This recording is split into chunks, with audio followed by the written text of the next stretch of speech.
Cuman aku kok kurang. Aku malah teko saiki. Piye. Kalimat tahlil la ilaha illallah itu coba perhatikan, ada tuh istitsna atau ada huruf pengecualian yaitu illah. Nah, di situ ada 3 model. Ada huwa, ada Allah, dan ada anak yang intinya sama yaitu Allah. Pertanyaannya nyambut di beda-beda. Pertama, kita melihat dalam diri manusia itu ada zahir, ada batin. Ada lahiriah, ada batinnya. Kalau lahiriah semua sudah tahu orang nah, secara batinnya itu dalam diri manusia itu kalau kita melihat asal muasalnya ada 4, yaitu ada ruh namanya ruh jismani. Ruh jismani itu ruh yang merasakan rasa sakit, ruh yang merasakan kenyamanan. Nah, itu adanya di mana? Adanya di dalam kulit, di luar daging. Itu dinamakan dengan ruh jismani. Yang berikutnya, yang ada di dalam hati manusia yang tidak kelihatan. Bukan hati yang begitu belalah dadaku, kemudian di situ ada hati sebelah kiri. Bukan. Tapi hati yang di situ ada harakatun nafsi fil ma'qulat, bisa mikir, bisa merasa. Nah, itu yang dimaksudkan dengan yang kedua, dinamakan dengan ruh ruwani. Nah, ruh ruwani ini yaitu berarti ruh yang ada di dalam hati yang modal untuk bisa mengembangkannya itu melalui ilmu thariqah. Sudah tidak lagi hanya sekedar bertumpu kepada syariat, tapi harus dinaikkan menjadi thariqah. Di mana cara mengolahnya adalah menyibukkan batin ini diolah dengan menzikirkan 4 asma Allah. Nah, ini bila harfin wala sautin, dengan tanpa huruf juga tidak menggunakan suara. 4 asma Allah itu apa saja? Yaitu pertama la ilaha illallah, berarti menjadi asma tahlil. Yang kedua ada kata Allah. Yang ketiga ada huwa. Yang keempat ada al-haq. Nah, kemudian kita melihat pemaknaan ini dari mana orang-orang makrifat, orang-orang hakikat kok bisa menyimpulkan ada 4. Ternyata rumusannya adalah Asmaul Husna itu terdapat 99 nama. Yang aslinya di situ lebih dari 99. Cuma untuk memudahkan kita mengenal, maka dirumuskan jadi 99. Nah, 99 ini ada pokok-pokoknya. Yang ini akan menjadi kunci. Pokoknya ada berapa? Ada 12. Angka 12 ini sama dengan jumlah huruf yang ada pada kalimat thayyibah la ilaha illallah. Coba perhatikan ada berapa huruf? Ada lam, ada alif, Rolas. kemudian ada alif lagi, 12. lam, ada ha, sampai ha yang illallah itu total ada 12. Nah, berarti pokok dari Asmaul Husna 99 total ada 12. Kemudian kalimat thayyibah ini ternyata dihitung dari segi hurufnya ada 12. Berarti ada keserasian di sini. Nah, kemudian dikembangkan lagi oleh Syekh Abdul Qadir Al-Jilani dalam kitab Sirrul Asrar. Beliau mengatakan bahwa setiap satu huruf dari kalimat thayyibah la ilaha illallah itu mencakup 1 asma Allah, dan setiap alam ruhani, alam yang kedua, mencakup 3 asma-nya. Nah, kemudian 12 asma yang dimaksudkan itu apa saja? La ilaha illallah, huwa al-haq, al-hayyu, al-qayyum, al-qahhar, al-wahhab, al-fattah, al-wahid, al-ahad, as-somad. Total ada 12.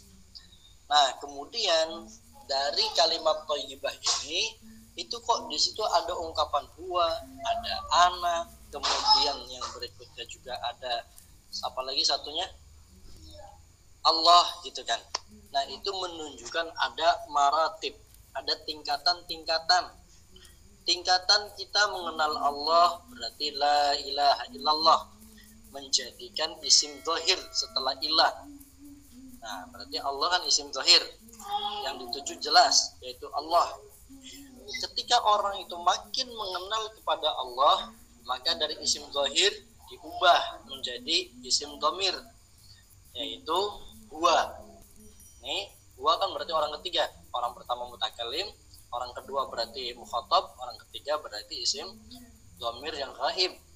Tapi sekalipun ini ghaib, dia hadir ada di dalam hati orang yang membacanya, sehingga kedekatan itu semakin menjadi intim karena di sini hubungannya jinan ila nur ilahi, yaitu hati manusia langsung nyambungnya kepada Allah.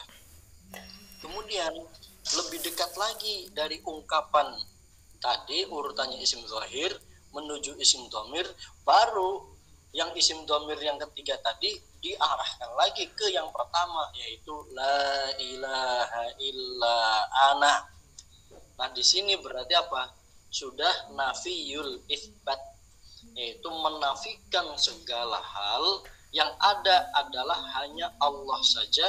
Akhirnya orang itu masuk ke dalam makom fana namanya. Makom di mana orang itu sudah tidak melihat apapun kecuali hanya Allah saja. Ketika bingung, maka jadilah menjadi Al-Hallaj, jadilah menjadi Syekh Tanah Abang. Tuh, ketika kebingungan dari makom fana itu. Tapi ketika kebingungan ini berhasil ditemukan jalannya, maka dinamakan orang yang wusul ilallah, sehingga tingkatan ma'rifatnya naik menjadi makom hakikat. Itu sirnya, ada di dalam kitab Sirrul Asrar, kawan. Jadi ketika kita membaca doa tadi dengan adanya penjelasan seperti ini, kok di sini ada la ilaha illallah ya, kemudian ada la ilaha illallah ya, kok ada la ilaha illa ana ya.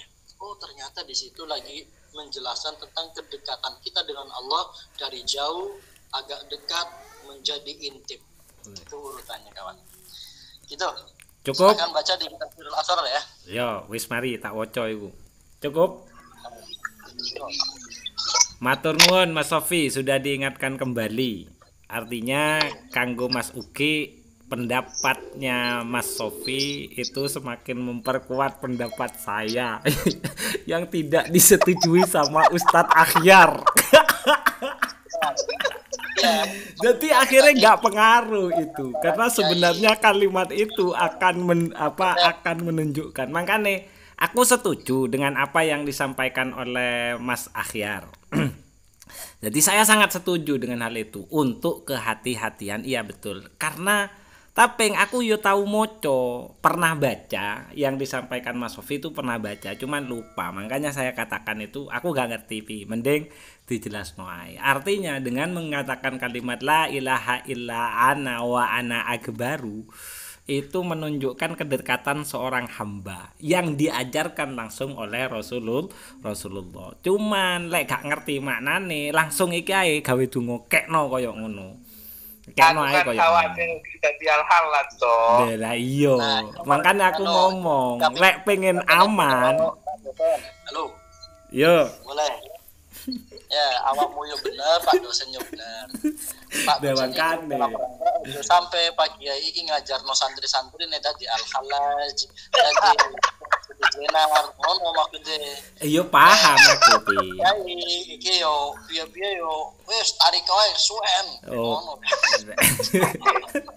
Iya kan bener, artinya saya setuju. Makanya aku ngomong mau Dek Mas Ugi iki. Lek sampean pengen ngati-ngati, gak masalah, yo berarti sing diilangi kalimat la ilaha illa ana wa ana akbar. Kalau kalimat-kalimat itu, dan kalimat itu sudah dijelaskan dalam hadis-hadis sebelumnya toh. Kan normalnya hadis-hadis sebelumnya kan sudah kayak gitu. Nah, cuman lek teko aku nggak perlu, karena aku melo opo sing ono de apa tahiyat. Iku tahiyat ternyata seperti itu. Terus kemudian di Al-Qur'an itu ternyata seperti itu. Ditambah karo keterangannya Mas Sofi. Wis karek pilih. Ate melok sing masalah la endi. ilaha illallah meneh ya. Kenapa di sini la ilaha illallah dijadikan sebagai sarana untuk bisa mengobati? Tidak hanya sekedar untuk mengobati, untuk minta rezeki. Tidak hanya untuk minta rezeki, tapi juga untuk menaikkan derajat. Tidak hanya itu, untuk menghubungkan kita dengan Allah, supaya koneksinya ini SLJJ, sambungan langsung jarak jauh gitu kan. Ini bisa wifi-nya itu aktif gitu kan. Karek delok GSM apa CDMA.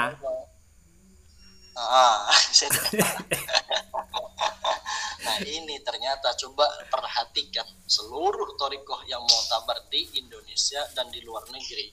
Ketika proses talqin, ya, ketika proses baiat, setelah baiat di situ talqin, maka yang pertama kali diajarkan adalah la ilaha illallah di situ.